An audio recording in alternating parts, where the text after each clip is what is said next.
Pessoal, tudo bem? Da Educação 4.0. Muito obrigado por vocês estarem aqui comigo nesta sexta-feira, às 19.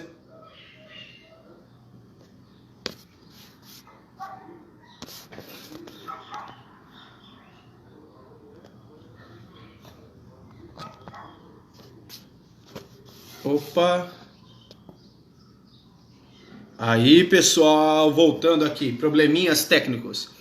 É o seguinte, muito obrigado por vocês estarem aqui às 19h30 dessa sexta-feira, num happy hour. Com certeza você aí tá tomando seu suquinho, sua cervejinha, mas na verdade você está acompanhando mais este pocket vídeo, na verdade, que será um pocket mesmo, será curto, sobre uma resposta de um post que eu fiz hoje. Olha só. Metade dos jovens com nível superior não atuam mais em sua profissão. Mais ou menos assim, da revista Exame. Eu achei muita coisa da Exame, eu não tenho postado. Não tenho mesmo, porque a divergência que eu tenho em relação ao que a revista escreve, muitas vezes é diametral, é abissal. Mas nesse post, nessa reportagem, na verdade, eu achei muito interessante colocar, porque é também uma continuidade daquilo que eu falei na última transmissão da Educação 4.0. E eu não esqueci, na verdade, sobre o EAD. Falarei nesse sábado. Por quê, pessoal? Eu queria pesquisar mais sobre a história do EAD, que é a aula número 2. Então, fique atento que amanhã eu falarei, caderninho na mão aí, vocês anotarão sobre a história e os rumos novos dos novos rumos, na verdade, do EAD no Brasil. Mas essa resposta é um vídeo, resposta, na verdade, é para o meu amigo professor Renato Januzzi, que ele postou sobre isso, que eu falei, né, do Bloomberg, semana passada, que a educação superior é uma educação cara e, por vezes, é ineficiente. Por que eu falo isso? Falei isso no vídeo passado, aliás, né, façamos um warm-up. Porque é o seguinte, você investe 4, 5, 6 anos na sua graduação e você vê muitas vezes que você não sabe porcaria nenhuma. Você acha que você entrou na graduação e para saber alguma coisa, mas muitas vezes você não sabe porcaria nenhuma. E que muitas vezes as empresas têm se preocupado em priorizar até aquela galerinha que não tem o tal do diploma de nível superior, porque, né, se eu tenho nível superior eu sou doutor. Não.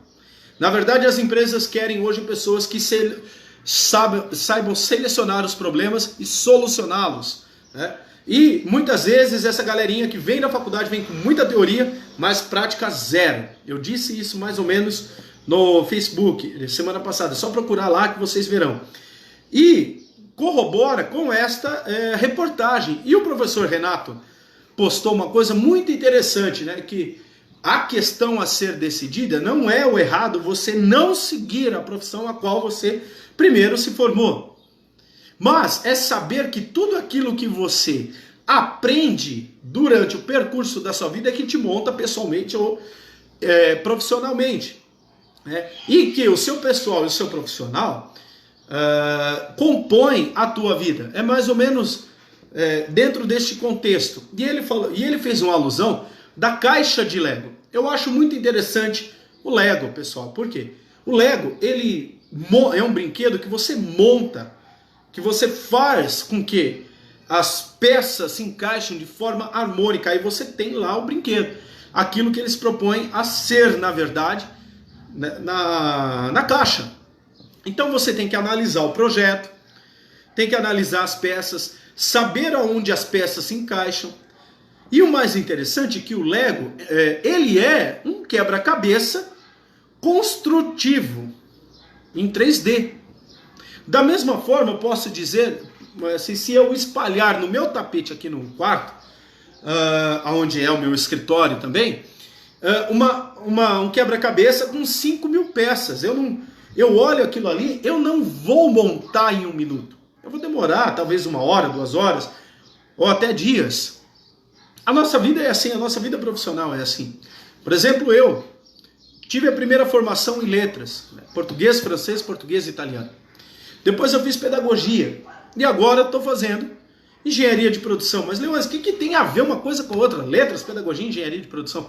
Muita gente me pergunta. Mas tudo isso me faz entender que qual é o contexto que eu quero. Como eu sou professor, gosto muito das áreas de letras, das áreas, né, das letras, na verdade. Quis entender o que é o funcionamento da educação, fui fazer pedagogia. E eu gosto muito de matemática, de ciência, do funcionamento das coisas práticas, da gestão. Então eu fui fazer engenharia de produção, estou fazendo. Porque engenharia de produção nada mais é que um curso onde você tem matemática e gestão. E eu, como passei no concurso para diretor de escola, eu quero entender a gestão, não somente a bitolação da gestão escolar, mas a gestão, a cadeia da gestão de um modo geral. Então, por isso que também eu faço engenharia de produção. Não é que eu estou abandonando a minha profissão primeira. Não, a minha profissão primeira, que é no caso a licenciatura, é o que sustenta a minha casa hoje, como meu serviço. E ela me abriu várias portas, inúmeras portas. Mas por que eu vou fazer engenharia? Porque eu quero ir para a empresa também. Porque eu trabalhei um tempo na empresa como... Nossa, tá muito quente, né, gente? Desculpa aí eu limpar agora o suor. Muita gente pensa, mas por quê? Eu trabalhei na empresa um tempo, né, como tradutor e na parte de treinamento. E me encanta também a parte da empresa, a indústria. Por que não unir esses dois universos e trabalhar com treinamento? Foi isso que eu pensei. E diante das letras, eu também fiz várias perguntas, por exemplo, o meu aluno que é surdo, por que não? Por que ele não aprende língua portuguesa de verdade? Aí fui estudar na Faculdade de Medicina da Unicamp, fazer o mestrado, né? Não passei na prova a primeira vez. Este ano foi um ano conturbado, não teve como eu fazer a prova, mas tô lá como aluno especial na Faculdade de Medicina da Unicamp, para entender a surdez, o fenômeno da surdez e aquilo que implica. E como isso reverbera dentro da minha sala de aula. E da sala de aula dos meus parceiros, professores. Não somente de português, mas português, matemática, ciências, química, física, biologia, artes, história, geografia, sociologia, filosofia, educação física. Para auxiliá-los também. Embora haja um orgulho, né, por parte, muitas vezes, da gestão da escola, e não permitir porque às vezes nós somos apenas um professor, mas tudo bem. Eu uso esse conhecimento a meu favor. E aqueles colegas meus que querem aprender, que querem buscar soluções, né, por exemplo, dentro da sala, quando cai um aluno surdo, eu estou lá para ajudar.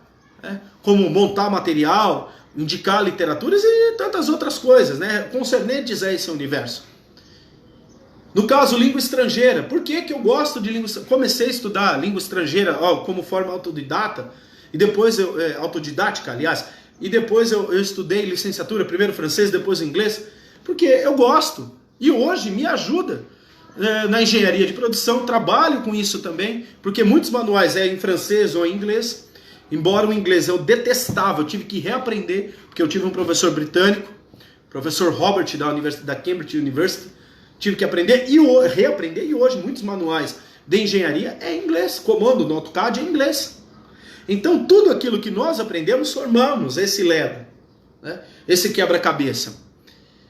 E por que eu falo isso? Porque o Brasil, eu penso, como professor, que ele passa por uma não vou dizer uma super, mas uma hiper especialização, e nós não enxergamos mais os talentos que as pessoas têm. Eu acho muito interessante aquela passagem, né, em Mateus 16, no Evangelho de Mateus, capítulo 16, dos versos 16 a 30, né, sobre os talentos. E eu acho muito interessante aquele talento zero. Muitas vezes nós incentivamos os alunos, eu digo professores, incentivamos ao nosso aluno a se hiper especializar, mas ele acaba tendo um talento zero, como aquele cara que tinha lá um talento. Mas esquecemos que o nosso aluno tem 5 talentos, tem 10 talentos. E por que não potencializar esses talentos? Eu sempre digo aos meus alunos assim: primeiro, faça um curso que te faça sustentar a tua profissão, a tua vida. Depois faça um curso que você gosta. Claro, isso você vai perguntar assim: Leônidas, professor Leônidas, mas isso está indo, na verdade, totalmente contra aquilo que você está falando agora. Sim. Porém, preste atenção no que eu falo. Às vezes, muitas vezes, né? Não é aquilo que nós queremos fazer enquanto nível superior. É aquilo que pode sustentar o nosso sonho. Porque o nosso sonho é pecinha por pecinha de Lego. Não é da noite por dia que construímos, materializamos o nosso sonho. Não é da noite para o dia, por exemplo, você, meu caro aluno, que acompanha aqui também a coluna então, que você tem um talento enorme para fazer bolo, que você larga tudo e vai fazer bolo. Vai fazer bolo no pote, né? Vai fazer bolo decorado? Não, você tem uma profissão primeiro. Você faz curso, se aperfeiçoa na arte da confeitaria, da padaria, e quando você se sente seguro para largar aquele emprego seu, aí sim você investe no teu sonho. Soa, corre atrás e vai até falar assim, estou realizado profissionalmente, pessoalmente. Eu mesmo, antes de ser professor pleno, eu fui policial militar. 4 anos e meio sustentando a minha primeira graduação dentro da Polícia Militar. Era aquilo que eu queria a início? Não. Porém, foi o serviço policial militar que me proporcionou o sustento da minha faculdade, da minha primeira faculdade. E sou grato à Polícia Militar até hoje, por conta disso. E falo com orgulho que eu vesti a farda da Milícia Bandeirante, da Polícia Militar do Estado de São Paulo. Milícia Bandeirante é o nome que se dava à polícia antiga do Estado de São Paulo, tá ok? O cara pálida se você achar que eu estou fazendo apologia aos milicianos do Rio de Janeiro. Jamais. Jamais. Mas é o outro nome que a Polícia Militar recebia. A Milícia Bandeirante, a Milícia Constituída Bandeirante, era o nome dela. Então, eu sou grato até hoje à Polícia Militar. Tem vários alunos meus que perguntam como é ser policial militar, eu falo para eles, e os caras estão felizes hoje, são soldados, cabos, estão se preparando para ser sargento, até oficiais da polícia. Alguns, como minha aluna Gabriela, foi para o IME, fez engenharia química e hoje é engenheira química. Depois ela fez engenharia química, fez aperfeiçoamento em engenharia mecânica e química, né? Oficial engenheiro militar do Exército. O Leonardo é oficial engenheiro do Exército e tantos outros alunos meus. Mas por quê? Eu mostrei para eles a realidade. E a nossa realidade, muitas vezes, né, como professores, nós temos que mostrar aos nossos alunos que, olha, você vai seguir por esse caminho, se não der certo, procure outro. Né? Não façamos com que o nosso aluno seja hiper especialista em somente um assunto, e ele quebra a cabeça, ele se frustra. Na verdade, eu vejo que esse 50%, aí entra outro ponto, né, que eu quero até concluir com isso. Esses 50% desses jovens, que na verdade nós vivemos numa geração de millennials, ou seja, tudo é líquido, tudo é efêmero, nada é perene, né? Nada tem substância, tudo é efêmero para esta geração de millennials. Né? E é interessante que até o Monopoly lançou uma versão dos millennials, procurem aí, uma geração que nunca guarda nada, que não tem até a perspectiva deles de vida, né? O objetivo de vida é no máximo uma rua que dure um quarteirão. E nós, como professores, nós temos que mostrar a estes millennials que a vida não é efêmera, que a vida não é um sopro somente. A vida ela é perene, a vida ela é dura, é pedra, e temos que mostrar a esses alunos que eles precisam ter a base do alicerce deles, que é o estudo, que é a família, né? Que são as bases para um bom alicerce profissional e pessoal, a família e o estudo. E agora, na questão do estudo, né? Na academia, o que ele deve fazer ou não, é ele. Basta a nós, professores, cabe a nós e basta a nós, na verdade, professores, é fazer com que o nosso aluno trilhe o seu caminho e dentro daquilo que eu creio que é a verdade, que eu não lembro, mas eu vou citá-los novamente porque eu escrevi.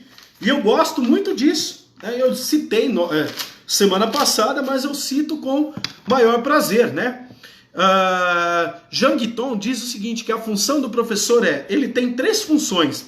Ensinar ao aluno aquilo que sabe, ou seja, mostrar para ele que estamos ali para ensiná-los, iluminar o aluno e indicar a ele aquilo que não sabe, para que possa dar continuidade ao seu trabalho, ou seja, orientá-lo num caminho correto e fazer com que ele se torne um mestre, ou seja, quando nós, professores, fazemos com que o nosso aluno tenha a segurança, a firmeza e a certeza naquilo que ele quer, ele se torna um mestre, um entendido naquilo que ele se propõe a fazer. E digo mais, o aluno, nosso aluno, torna-se o excelente naquilo que faz. Só para finalizar, ilustrar uma historinha para vocês. Eu tive um aluno, o Diego, quando eu comecei a dar aula com 17 anos. Logo que eu entrei na faculdade. Entrei com 17 anos. Esse ano fez 14 anos que eu dou aula. Esse menino, o pai dele perdeu o emprego, a mãe encostada, mas não estava saindo da pensão do INSS. O moleque fazia um pão de queijo maravilhoso. Eu falei para ele, Diego, traz aqui uma fornada. Não, louco, professor, será que vende? Bota lá R$1, que seja. O moleque vendeu uma fornada de 40 pães de queijo. Aí conversamos na cantina para ele fornecer o pão de queijo. Disso, ele fez um curso de férias de padaria artesanal e ele queria fazer administração. Olha que doido. Fez o curso, eu falei assim, Diego, não, muitas vezes não é isso que você quer, porém, deixa eu acender a luz aqui, pessoal, guarda aí.